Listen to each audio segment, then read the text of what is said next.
शायरी गुमा शगवर को उम्मीद यागी आमद मूसाजी हामिद मूसाजी हादिलीनो सालारजी शताला बचकोक तालाबी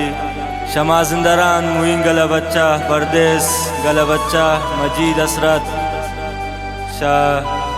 डगोर आमिर गमशाजी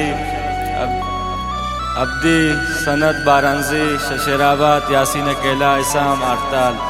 महफिल चश्म चुरागन आरिफ जान शसीमित्री व मिन्नतवार एहसान जान जर्रिजी फरमाइशन सैदागा परदेसी मुजीब जान बलानोश मिन्नतवार।